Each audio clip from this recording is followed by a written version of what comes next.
Assalamualaikum warahmatullahi wabarakatuh. Waalaikumsalam. Bismillah walhamdulillah wassalatu wassalamu ala rasulillah wa ala alihi wa sahbihi wa man tabi'ahu wa wala.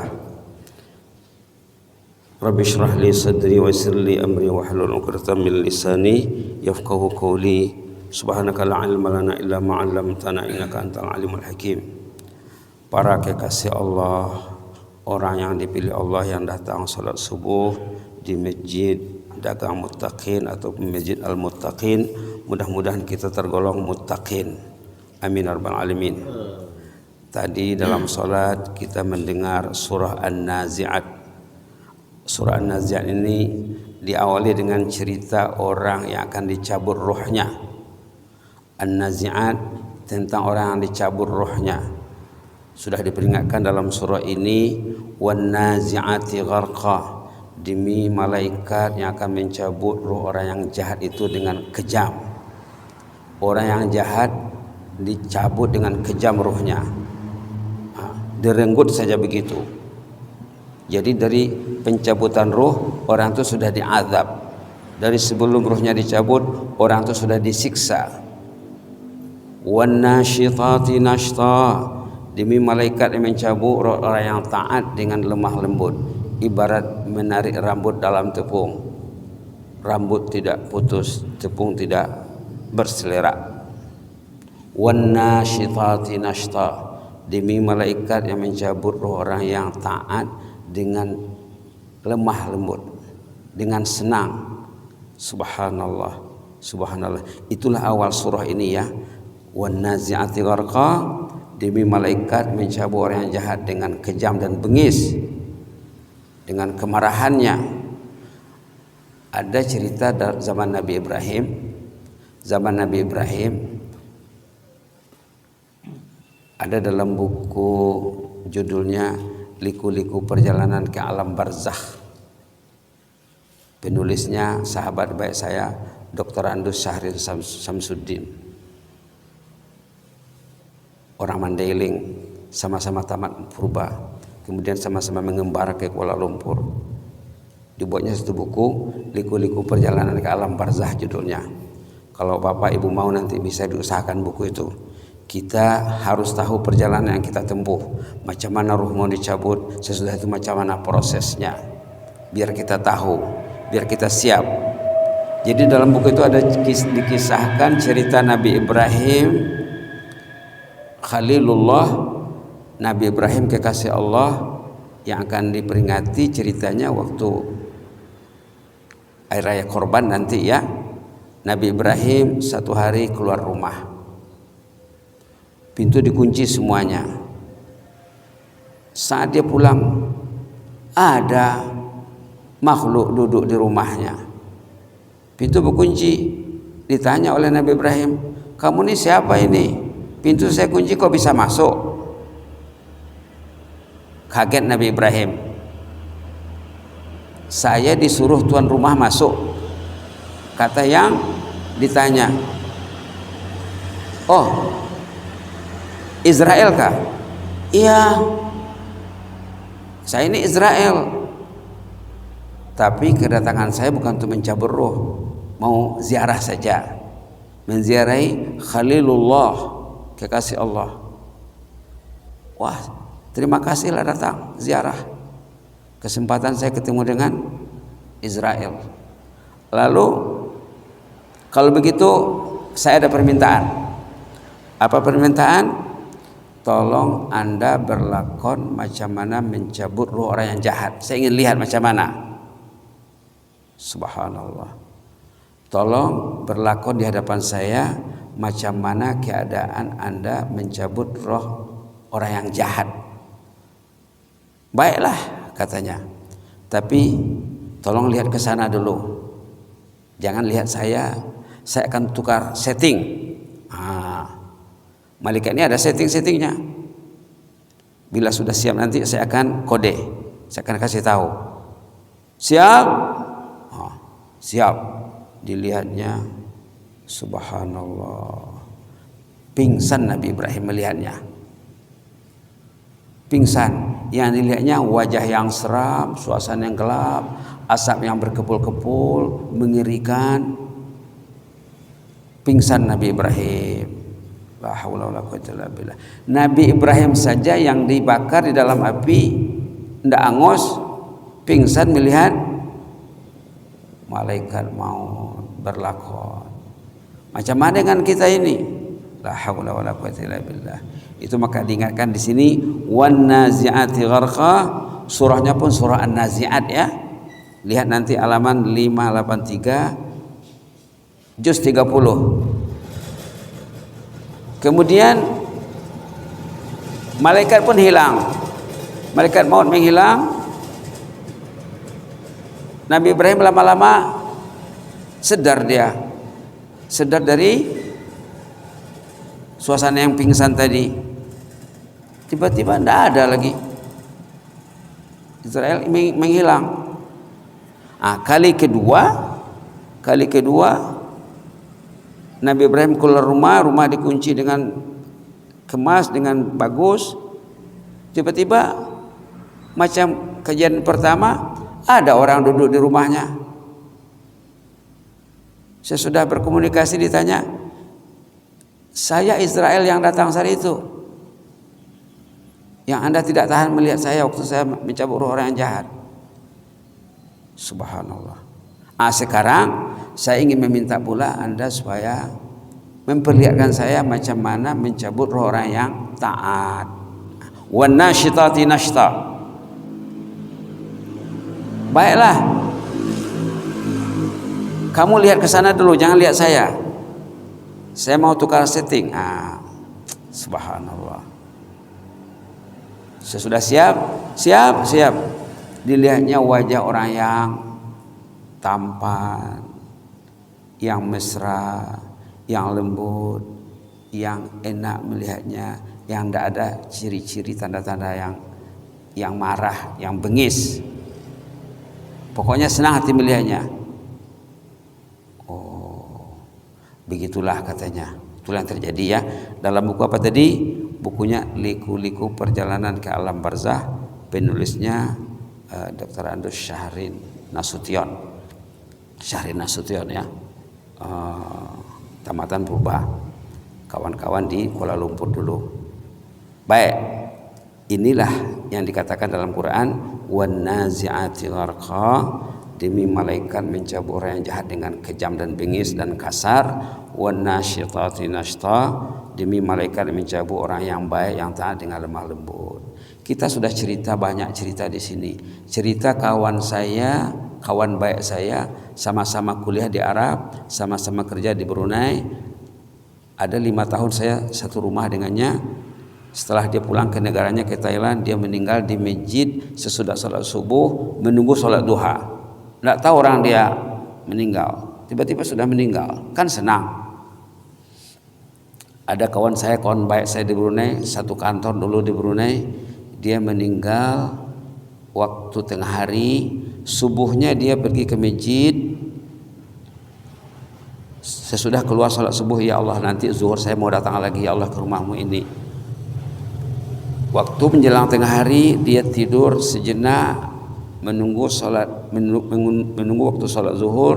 Mungkin dia tidur 10 menit 15 menit, biasalah ya, tidur qailulah namanya. Itu ibadat tuh. Orang tuh kalau tidur tengah hari untuk supaya dia segar nanti bangun untuk salat zuhur, itu ibadat tidurnya. Sama juga dengan tidur di malam hari. Kalau kita tidur di malam hari dengan niat besok saya mau salat di Masjid Muttaqin, tidurnya ibadat. Ataupun di masjid lain ya, sama juga. Yang penting bapak tadi tidur qailulah, rupa-rupanya di situ diambil rohnya. Kan senang ya. Rumahnya 2 tingkat, dilihat oleh istrinya, suaminya patut turun, tidak turun. Dibilang sama anaknya, nak coba lihat bapakmu dulu, sudah terlambat ini. Tiba-tiba dah, inna lillahi wa inna ilaihi raji'un. Waktu tidur qailulah 10 menit 15 menit. Subhanallah. Apa amalan bapak ini? Amalan bapak ini, subhanallah, dia baru pensiun. Kalau orang sana bilang pencen, orang Malaysia bilang pencen, orang Indonesia pensiun.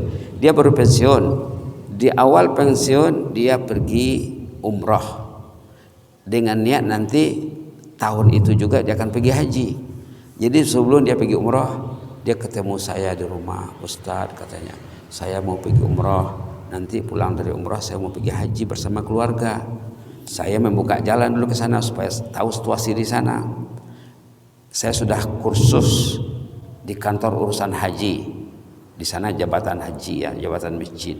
Dia sudah kursus haji umrah, siap untuk pergi. Saya ingin panduan dari Ustadz, tip apa seharusnya saya minta di sana. Wah, kalau itu senang saya bilang. Bapak berada di rumah Allah, di tanah suci Mekah Madinah, bilang saja begini Pak, ya Allah, saya datang dari Brunei membuat dosa yang banyak ya Allah. Dosa saya banyak ya Allah. Semana dosa yang sengaja atau tak sengaja. Dosa karena kejahilan saya. Ampunlah dosaku ya Allah. Jangan lagi nanti pulang ke Brunei membuat dosa lagi ya Allah. Itulah harapanku kepadamu.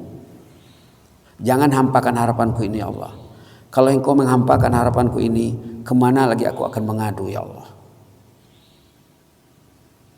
Saya ingin berubah kembali dari umrah ini. Itu doanya. Itu saya bilang sama dia, Bapak ini. Kalau gitu kata Bapak tuh, tolong tuliskan Ustaz ya. Ya saya tulis kertas kecil. Itu dibacanya sampai di sana.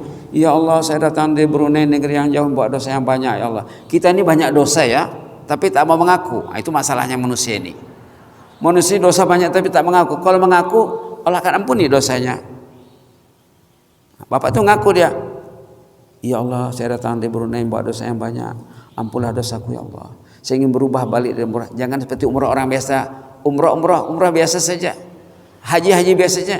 Balik dari haji, pulang dari umrah, tidak ada perubahan. Dia tidak mau tuh.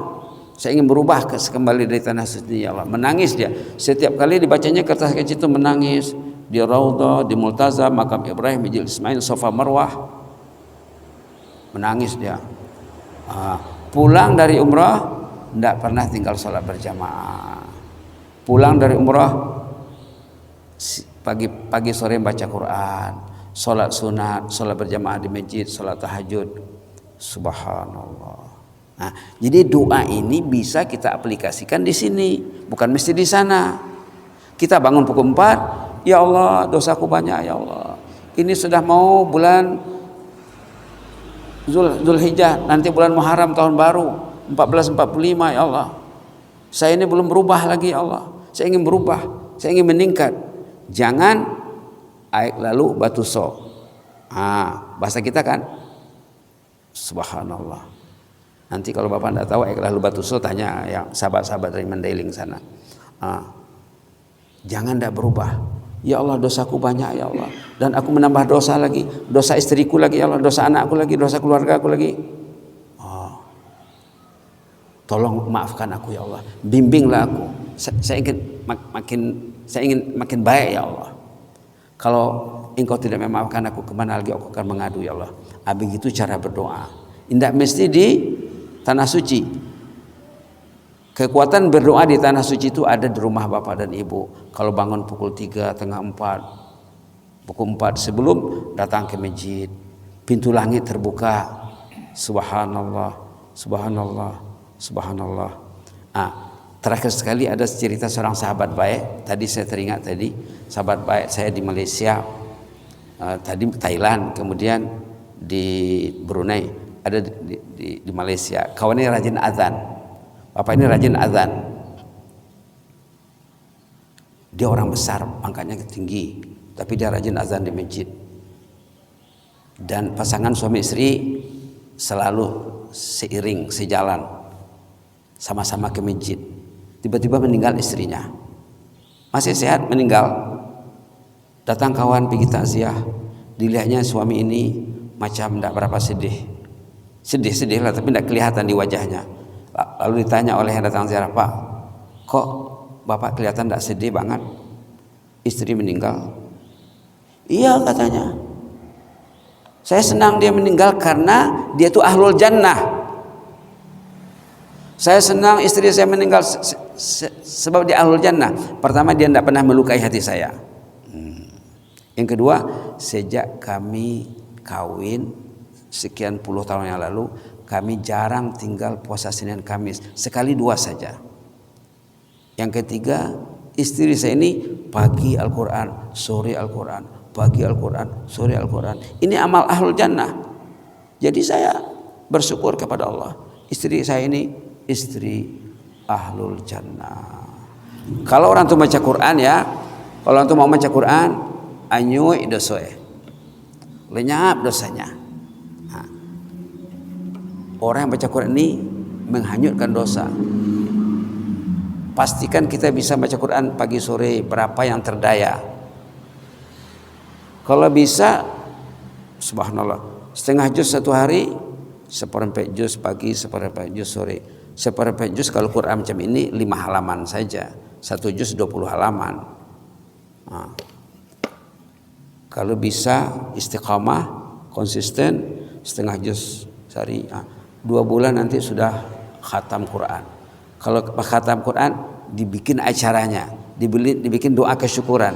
Karena waktu khatam Quran itu kata Imam Nawawi, ribuan malaikat hadir dalam majelis khatam Quran kalau Bapak membuat doa khatam Quran. Kata Imam Nawawi dalam kitabnya Al-Azkar, majelis khatam Quran, majelis yang dikerumuni malaikat. Itulah tadi ya, wan nazi'ati gharqa, demi malaikat yang mencabut orang yang jahat dengan kejam, wan nasyitati nashta, demi malaikat yang mencabut orang yang baik dengan lemah lembut. Mencabut ruh itu, proses mencabut ruh kita Bapak sendiri yang menentukan. Ibu mau dicabut ruhnya macam mana? Kita dah lihat 3 contoh tadi. Di Thailand meninggal di masjid sesudah sholat subuh menunggu duha. Di Brunei meninggal waktu tidur kelolah tengah hari menjelang zuhur. Di Malaysia meninggal dalam keadaan cinta Al-Quran yang tidak lekang waktunya dengan Al-Quran. Mudah-mudahan kita dibimbing Allah ya. Yang jelasnya di hari kita meninggal, kalau kita pergi ke masjid, insya Allah kita akan dijaga Allah. Karena ada dalam hadis lain mengatakan, orang yang ringan langkahnya datang ke rumah Allah, hidup matinya akan dijaga Allah. Asya bi khair wa mata bi khair wa ada kayaumi waladat ummuh, dan suasananya seperti baru lahir. Statusnya seperti boleh, artinya bersih insyaallah ya. Kalau kita datang dengan ilmu, kita salat berjamaah dan kita bertazkirah. Jazakumullah khairan, barakallahu fikum.